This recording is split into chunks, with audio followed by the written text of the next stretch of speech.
নগুরু অধিকং তত্ত্বং নগুরু অধিকং তপ তত জ্ঞানাৎ পরম নাস্তি তস্মৈ শ্রী গুরবে নমঃ। আজকের এই সৎসঙ্গ অনুষ্ঠানে যারা এসেছেন প্রত্যেককে জয়গুরু। এতক্ষণ ধরে অনেক কথা আলোচনা হলো।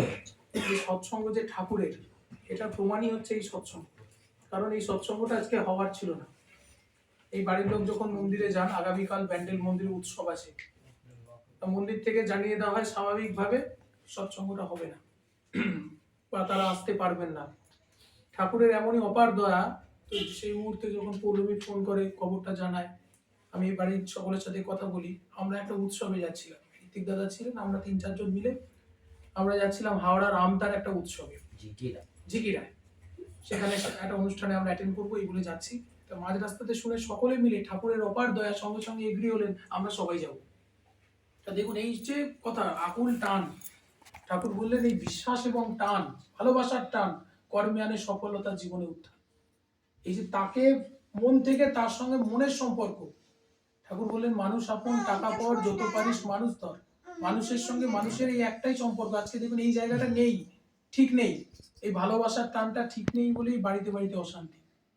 আসল জায়গায় একটা, সৎসঙ্গের কথাই একটা, যে কি করে মানুষের সঙ্গে মানুষের ভালোবাসাগুলো পায়। বাবা মা বলছে ছেলে মেয়েকে ভালোবাসি, আর সেই ছেলে মেয়ে যখন বাবা মার মতের বিরুদ্ধে যাচ্ছে তখন বলছে এরকম ছেলে থাকাচ্ছে না থাকা ভালো। মেয়েকে বলছে এরকম মেয়ে থাকাচ্ছে না থাকা ভালো। তাহলে ভালোবাসার খামতি। স্বামী স্ত্রীকে ভালোবাসে, স্ত্রী স্বামীকে ভালোবাসে, একটু মতের অমিল হলেই স্বামীকে বলছে থাকো তোমার মতো, আমি বাপের বাড়ি চললাম, এবং চলে যাচ্ছে, ডিভোর্স হচ্ছে। মানে আমাদের ভারতবর্ষে এখন, মানে পশ্চিমবঙ্গে বিশেষ করে ডিভোর্সের হার চরম। এর কারণ হচ্ছে কি, আমরা যত ইষ্ট পজিটিভের বিপরীতে কি থাকে নেগেটিভ, ইষ্টর বিপরীতে অনিষ্ট এসে বসে আছে। যত মানুষ দেখুন এখন দীক্ষা নেবেন বলবে দীক্ষা নেবো না, দীক্ষা লাগবে না, দীক্ষা নিয়ে কি হবে? আমরা এডুকেটেড হচ্ছি, পিএইচডি করছি, মাস্টার ডিগ্রি করছি, কি দরকার আছে ঠাকুরের? কিন্তু এই যত আমরা ঠাকুর বিমুখ হচ্ছি, আমাদের সমাজ দেখুন আস্তে আস্তে অধঃপতিত হয়ে যাচ্ছে। লক্ষ্য করে দেখুন ডিভোর্স বেড়ে গেছে, 498 মামলা একদম ঘরে ঘরে, প্রতিটা পাড়ায় পাড়ায় 4-5টা করে দেখতে পাবেন। এগুলোর মূল কারণই হচ্ছে আমরা ঠাকুর থেকে বিচ্যুত হচ্ছি। আমাদের জীবনে এই জন্য ঠাকুর দরকার। আজকে যে আগুন জ্বলছে চতুর্দিকে, ছেলে মেয়েদের চাকরি নেই, ডিপ্রেশন, ঠাকুর এখান থেকেই শুরু করছেন। সংসারে অশান্তি, আপনি মন খারাপ করে রয়েছেন, বাড়িতে টাকা পয়সার অভাব, তার জন্য মন খারাপ করে রয়েছেন, ঠাকুর এখান থেকে শুরু করলেন। সত্যানুসরণের প্রথম লাইন হচ্ছে সর্বপ্রথম আমাদের দুর্বলতার বিরুদ্ধে যুদ্ধ করতে হবে, তারাও যত শীঘ্র পারো ওই অবসাদ উৎপাদক রক্ত শোষণ ভাম্পে আর কি, ওই বাদুর রক্ত চুষা যেমন রক্ত চুষে নেয়, আমাদের রক্ত চুষে নিচ্ছে এই ডিপ্রেশন, মন খারাপ। এই ডাক্তাররাও বলছেন যে যত মন খারাপে থাকবেন হাই প্রেশার হবে, হাইপার টেনশন হবে, আপনার CKD, chronic kidney disease, cholesterol, সব কিছুর সঙ্গে এই টেনশন জড়িয়ে আছে। এর থেকে মুক্তি দিতে তিনি এসেছেন। ওই জন্য যুগ পুরুষোত্তম কেন? আজকের যুগের সমস্যাগুলো থেকে যিনি আমাকে মুক্ত করবেন। এসে কি বলছেন? এতদিন ধর্ম মানে কি শিখেছেন? যে মন্দিরে যাও, পুজো পাঠ করো, এগুলো ধর্ম। তারপর কেউ বললো শনিবার দিন বাবার মন্দিরে পুজো দিয়ে শনির দশা কাটাও, কেউ বললো মায়ের মন্দিরে জবা ফুল দাও। এগুলো কোনোটাই ধর্ম নয়। এখনো যারা এরকম করে ঠাকুরকেও ডাকার চেষ্টা করেন, ঠাকুর বলছেন এগুলো কোনোটাই ধর্ম নয়। ধর্ম কিরকম? বললো বাঁচতে নরের যা যা লাগে তাই নিয়েই তো ধর্ম জাগে। যে আচরণ, বাক্য, কর্ম বাঁচা বাড়ার উৎস হয় তাকেই জানিস ধর্ম বলে, নইলে ধর্ম আর কিরকম? আপনি বাঁচতে গেলে আপনার কি লাগবে? আপনার প্রথমে বললো খাবার লাগবে।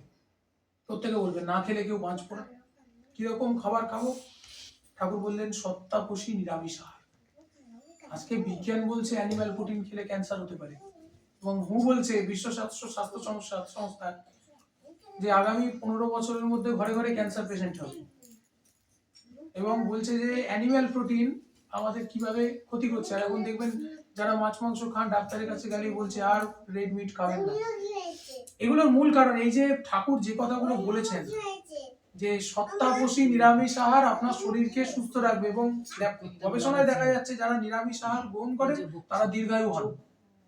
এবং একটুতেই জ্বর চলে আসছে, এখন দেখবেন একটু ঠান্ডায় বেরোচ্ছেন জ্বর চলে আসছে, ইমিউনিটি কমে যাচ্ছে। এবং বলছেন যারা ভেজিটেরিয়ান হন তাদের কিন্তু ইমিউনিটি বাড়ে। তাহলে কিভাবে খাবো? ঠাকুর প্রথম দেখালেন। শুধু খেলে হলো না, সবাই বললেন বাড়িতে একটা ঠিক মতো বাড়িঘর, বাড়িতে শান্তির পরিবেশ চাই, নিলে হবে না। ঠাকুর শেখাচ্ছেন কেমন করে সংসার করতে, এবং শুধু আমাদের ভারতবর্ষে গুরুদেবের শেষ নেই, পাড়ায় পাড়ায় ঘুরলে হাজার একটা গুরুদেবের নাম পাবেন, কিন্তু কেউ নিজেরা করে দেখাননি। ঠাকুর সংসার করে ছেলে মেয়ে, তিনি বাবা হলেন, তিনি দাদু হলেন, প্রতিটা চরিত্রে তিনি নিজে পার্টিসিপেট করে দেখিয়ে দিলেন কেমন করে আমাদের হতে হবে, কেমন করে স্ত্রীর সঙ্গে আচরণ করতে হবে, কেমন করে ছেলের সঙ্গে আচরণ করতে হবে। তাই এই জন্য সংসারে শান্তি আনার জন্য প্রত্যেকে কেন্দ্রীভূত হওয়া। যে সংসারে কেউ কাউকে মানে না, সে সংসারে কোনোদিন শান্তি আসবে না। স্ত্রী স্ত্রীর মতো চলতে চায়, স্বামী স্বামীর মতো চলতে চায়, মা বাবার মতো চলতে চায়, কোনোদিন শান্তি হবে না। সবাই যদি একটা জায়গায় বাঁধা থাকে না, ঠাকুরের দীক্ষা যদি নেয়, শাশুড়িও তখন বৌমাকে একটা কথা শোনাতে গেলে তার মনে বাঁধবে। যদি ঠিকঠাক ঠাকুরের ভক্ত হয়, বৌমাকে একটা খারাপ কথা বলতে পারবে না, বলতে গেলেই মনের মধ্যে ব্যথা লাগবে যে এরকম করে আমি যদি ওকে বলি ঠাকুর কষ্ট পাবে।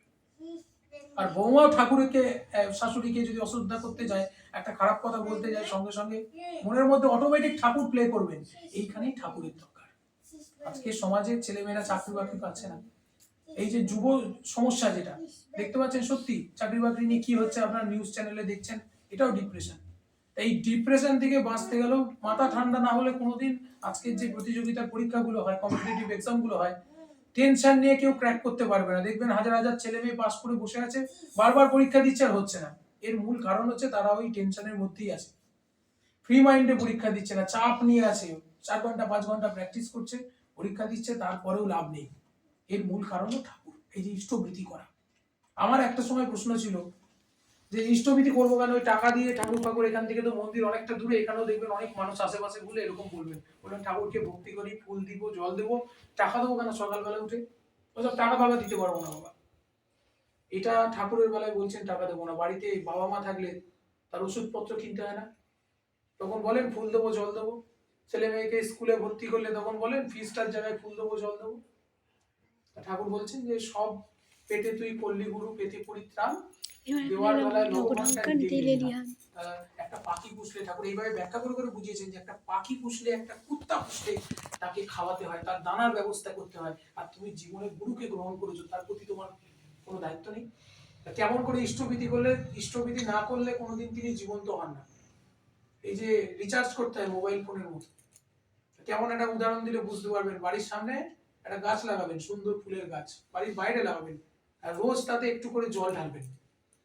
দেখবেন এমন করতে করতে গাছটা বেড়ে উঠছে, ফুল দিচ্ছে, আপনার ভালো লাগবে। হঠাৎ করে আমি এসে একদিন গাছটা কেটে নিয়ে চলে যাবো, তখন দেখবেন আপনার মন খারাপ হবে, যা গাছটায় রোজ আমি জল দিতাম, কি সুন্দর ফুল হচ্ছিল, গাছটা কেটে নিয়ে গেল। তার মানে রোজ জল দিতাম বলে তার সঙ্গে একটা ভালোবাসা বুঝিয়ে গেছি। ইষ্টভীতি হচ্ছে ওই জল দেওয়া। রোজ দিলে আপনি ভাবুন না, বাড়িতে লোক এলে আপনার বাড়িতে সঙ্গে সঙ্গে 500-1000 টাকার খাবার দাবার আসছে, মাছ মাংস আসছে। ঠাকুরে কতটুকু আমরা ইষ্টভীতি করি, সেইটা দিয়ে ঠাকুরকে যে নিত্য, অনেকে ইষ্টভীতি রোজ করতে হবে, করে তাকে দিলে এই ভালোবাসাটা বুঝিয়ে যাবে।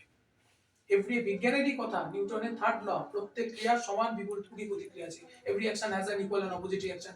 আপনি যে ভালোবাসবেন রিটার্নটা সঙ্গে সঙ্গে পাবেন, তিনি রক্ষা করবেন। ভগবান কোনো কাল্পনিক ব্যাপার না। ঠাকুর এই মিরাকেল সব সময় বিশ্বাস করতে বারণ করেন। মিরাকেল বলে কিচ্ছু হবে, কিন্তু অলৌকিক ঘটনা ঘটে যাবে জীবনে যদি আমার বিশ্বাসটা পাকা হয়। তাকে বিশ্বাস করলে অমাবস্যায় চাঁদ ওঠে, অমাবস্যায় চাঁদ উঠতে পারে, এমন ঘটনাও হয়েছে। ঠাকুরকে বিশ্বাস করে যে করমণ্ডল ট্রেনটা ধাক্কা মারলো কদিন আগে, আপনারা জানেন, প্রচুর মানুষের মৃত্যু।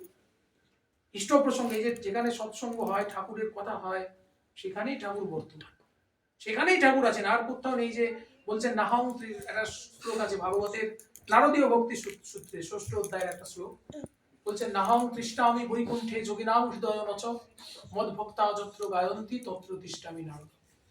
বলছেন হে নারদ, আমার ভক্তরা যেখানে আমার গুণকীর্তন করে আমি সেখানে অবতীর্ণ হই।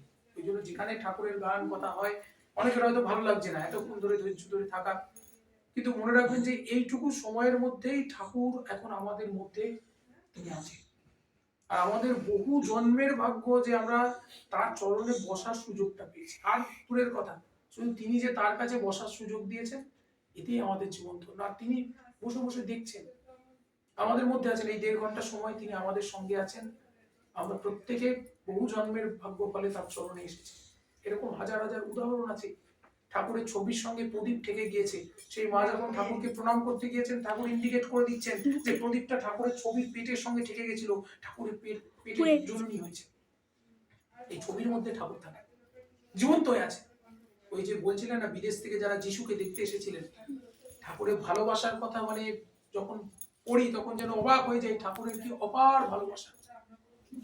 এই যে আমরা কালী পুজো, শিব পুজো সব করি না, ঠাকুর বলছেন সব দেবতার সমাহারে পুরুষোত্তমের সৃষ্টি, সহজ মানুষ নররূপে করেন যদি বৃষ্টি। এই সব কালী পুজো, দুর্গা পুজো সব সার্থক হয়ে যায় শুধু ঠাকুরকে ঠিক মতো পুজো করলে, ঠাকুরের বলা কথাগুলো নিজেরা জীবনে পালন করলে। বিশ্বগুরু সম্মেলন হচ্ছে, ভক্তরা যখন বুঝতে পারলেন যে ইনি হচ্ছেন গুরু নন, বিশ্বগুরু।